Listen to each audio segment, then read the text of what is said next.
importante. Bueno, vamos llegando a la parte final de este programa que se nos está yendo como agua, pero le pregunto a Pedro, de la disponibilidad de agua de una ciudad, de una región, de un país, ¿qué porcentaje debe ser la norma para consumo humano, qué para industrial, qué para agropecuario, qué para otros usos?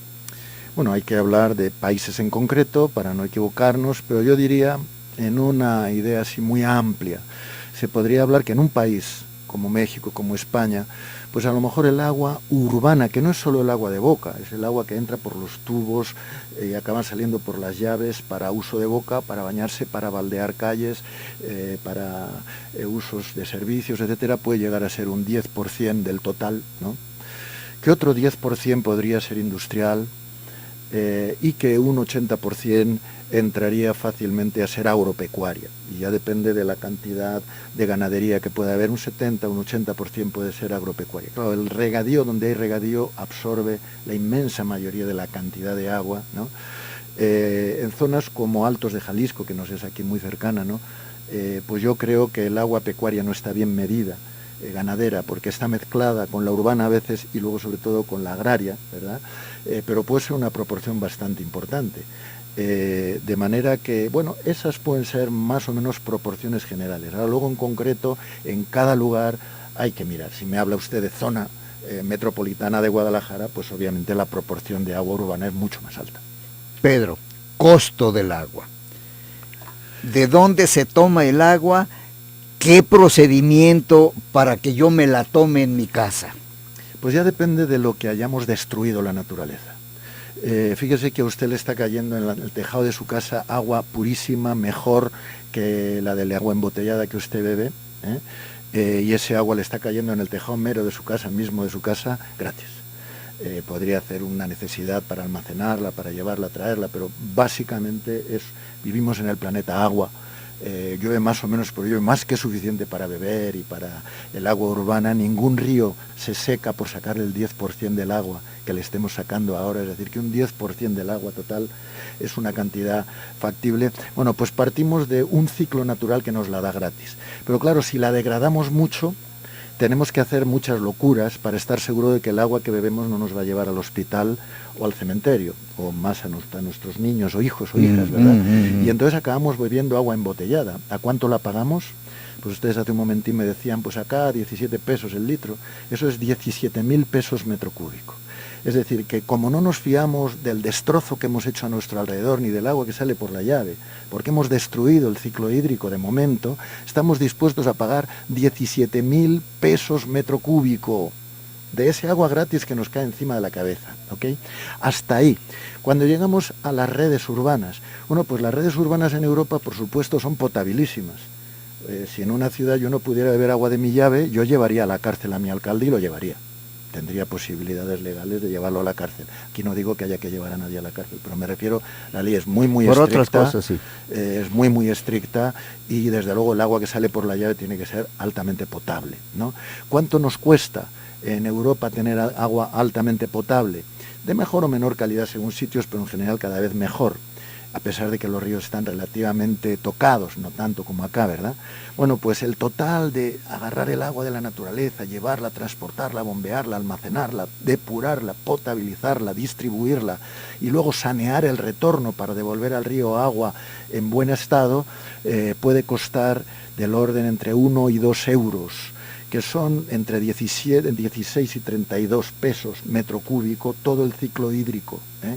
Claro, si por medio hay un gran trasvase, como el que se quería hacer en España para el litoral mediterráneo, ahí se añadía ya €1,50 solo por el trasvase en las zonas lejanas, ¿no? 1 euro metro cúbico por el agua en origen.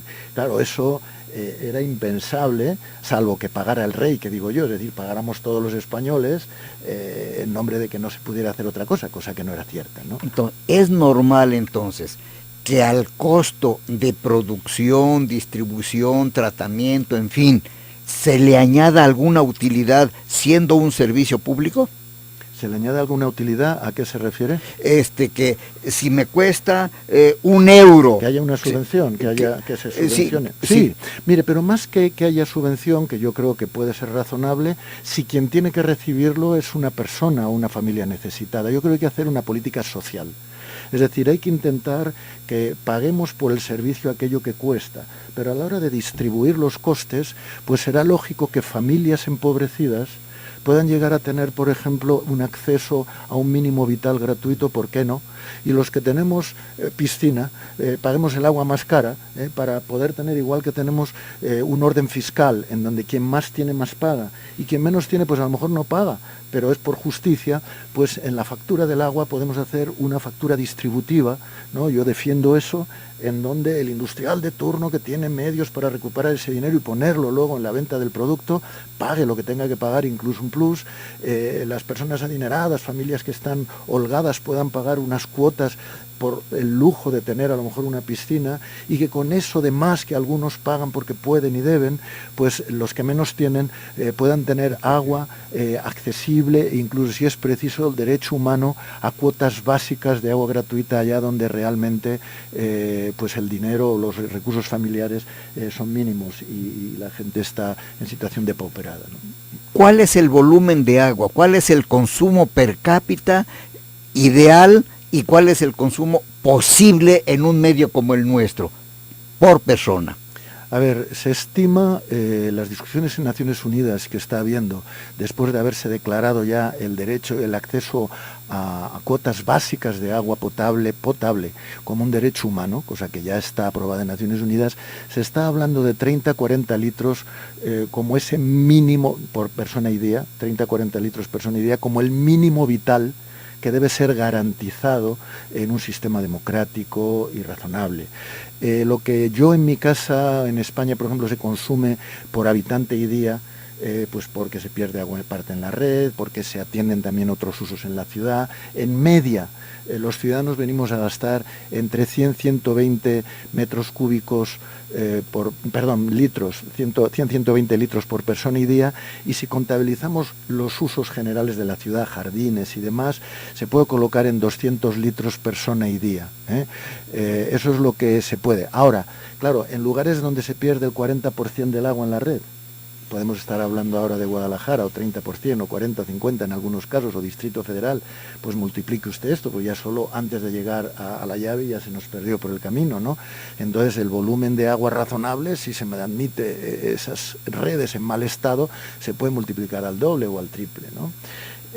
Digamos que sería razonable hacer un futuro con 100 litros persona y día, de media, y como mucho a nivel de ciudad 150.